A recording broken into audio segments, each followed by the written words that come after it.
டிவிகேல இருந்து அவர் கூட தான் இருந்தார், இல்லைன்னு சொல்லலை. இப்போ ஒரு புதுசாக நிறைய பேர் புதுசாக உள்ள நுழைஞ்சிட்டு இருக்கிறாங்க சார். இப்போது குறிப்பாக அவங்க அப்பா ஒரு கட்டத்தில் ஓரங்கட்டப்பட்டார், அவங்க தாயார் ஓரங்கட்டப்பட்டாங்க. அதேமாதிரி பலர் முக்கியமான அவங்க சூழ்நிலையில் அவங்க தாய் மாமன் அங்கே இல்லை, ரசிகர் மன்றத்தில் தலைவராக இருந்த ஜெயசீலன் இல்லை, மாநில ரசிகர் மன்ற செயலாளராக இருந்த ரவிராஜா வெளியே தள்ளப்பட்டார். இப்படி அவங்க கூட உண்மையாக உழைத்தவங்க யாருமே அங்கே இல்லை சார். அதே போல் இப்போ நமக்கு புலிங்கிற ஒரு திரைப்படத்து மூலமாக நமக்கு அவருக்கு ஒரு சின்ன கருத்து வேறுபாடை உருவாக்கி அவருக்கு முதன்மை தளபதியாக இருந்தது நான் தான், அவங்க அப்பாவுக்கு அடுத்தபடியாக. ஆனால் ஓரங்கட்டப்படும் போது நம்மளும் மனுஷன் தானே, நம்மளும் உழைச்சி அடுத்தவங்களுக்கு மற்றவங்களுக்கெல்லாம் உழைக்கணும், மற்றவங்களுக்கெல்லாம் சர்வீஸ் பண்ணுங்கும் போது ஒரு அங்கீகாரம் இல்லைங்கும் போது நம்ம அவமானப்படுத்தப்படுறோம்.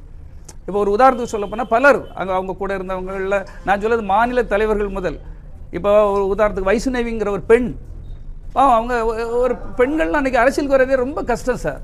அவங்கெல்லாம் அரசியலுக்கு வரும்போது அவங்கள புண்படுத்துறது, அவங்கள ஏளனமாக பேசுறது, அவங்கள வெளியே தெளிகிறது, ஒரு குறிப்பிட்ட ஒரு ஒரு மாபியாக்கள் மாதிரி.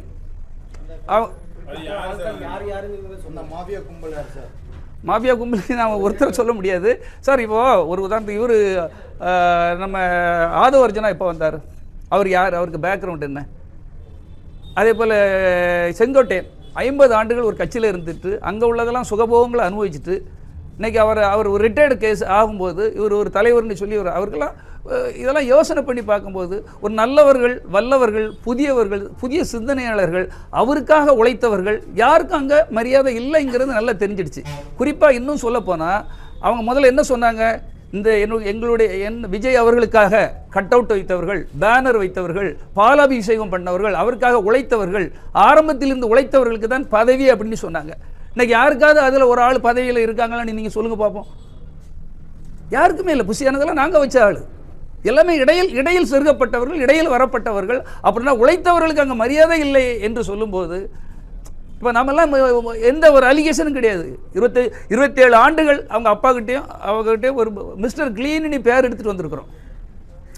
ஒரு உதாரணத்துக்கு சொல்ல போனால் ஒரு பெண், இதே மாவட்டத்தை சேர்ந்த அஜிதானி ஒரு பெண், அவங்களுக்கு ஏதோ ஒரு பிரச்சனை இருக்கு இல்லையா, ஏதோ பிரச்சனை சொல்லக்கு வராங்க. மனசில் ஒரு கஷ்டம் இருக்கும்போது யார்கிட்ட சொல்ல முடியும்? தலைவர்கிட்ட தான் சொல்ல முடியும். அந்த தலைவரே அதை பார்க்காம அந்த காரை அப்படி தூக்கி ஓவர்டேக் பண்ணிட்டு போகும்போது ஒரு 2 நிமிஷம் இறங்கி நின்று பேசிட்டு அந்த பிரச்சனைக்கு ஏதோ ஒரு முடிவு, சரி இந்த பதவி இல்லையா, இன்னொரு பதவியை கொடுக்கப்பா, ஒரு 4 பேர் சேர்ந்த அந்த பெண்ணுக்கு என்ன பிரச்சனை நீ பேசி முடிங்கப்பா. இதை பேசி முடிக்கிறதுக்கு என்ன, பின்பக்கம் சோறு குதிச்சு போகிறான் புசியானந்த், இந்த பக்கம் இவர் கண்டுக்காமல் போகிறாரு. ஒரு பெண்கிறவங்களுக்கு முன்னுரிமை கொடுக்கணும், பெண்களுக்கு மதிப்பு கொடுப்பேன்னு சொன்னவங்க நீங்கள் இப்படி அசால்ட்டாக போகலாமா? நீ பாருங்கள், அந்த பெண் தூக்கு மாத்திரை சாப்பிட்டு ஏதோ அவங்க ஒரு மருத்துவமனையில் இருக்கிறாங்க. இதெல்லாம் கஷ்டம் தானே. இதே போல் ஒரு மாவட்டம் அல்ல, தமிழ்நாடு முழுக்க பல மாவட்டங்களில் இது நடந்து கொண்டிருக்கிறது. என்கிட்ட கிட்டத்தட்ட அதிருப்தி மாவட்ட செயலாளர்கள் 20 ரூபாய் என்கிட்ட பேசிகிட்டு இருக்காங்க. என்ன எங்களுக்கு ஏதாவது வழி பண்ணுங்கன்னு என்கிட்ட கேட்குறாங்க. ஏன்னா நான் அவங்க கூட இருந்தவன், நாங்கள் தான் அவங்களுக்கு பதவி போட்ட ஆட்கள். என்கிட்ட கேட்குறாங்க, என்கிட்ட ஆமாம் திமுக எங்களை இணைச்சி விடுங்கண்ணே, இங்கே எங்களால் இருக்க முடியல, கஷ்டமாக இருக்குது, ஒரே புல்லுரிகள் கூட்டமாக இருக்குது, எதுக்கெடுத்தாலும் பணம் கேட்குற கூட்டமாக இருக்குது, மனசெல்லாம் வேதனைப்படுறோம்னு கேட்குறாங்க. நான் இது பொய் சொல்லலை. ஏன்னா நான் மாவட்ட செயலாளர்கள்லாம் நாங்கள் நிறைய கூட அவங்களுக்கு ரசிகர் மன்ற நிகழ்ச்சிகள், மக்கள் இயக்கமாக இருக்கும்போது நிறைய நிகழ்ச்சிகள் பண்ணனால அவங்க கூட தொடர்பில் இருக்கிறேன். அவங்க மனவேதனை நம்மகிட்ட குமுறுறாங்க. அப்போது இது ஒரு தலைமையில் இருக்கிற ஒரு விஜய் கண்ணும் கருத்துமா இல்லைன்னா இந்த இயக்கம் எப்படி வளரும்? நான் எப்படி அந்த இயக்கத்துக்குள்ளே என்ன விடுவான்? நான் எப்படி ஒர்க் பண்ண முடியும்? இப்போ என்னை மாதிரி எத்தனை பேர் குமரிக்கிட்டு இருக்காங்க நினச்சி பாருங்க. பிளே ஸ்டோர் மற்றும் ஆப் ஸ்டோரில் இருந்து பாலிமர் செயலியை QR கோடு மூலம் பதிவிறக்கம் செய்யுங்கள். செய்திகளை உடனுக்குடன் பெறுங்கள்.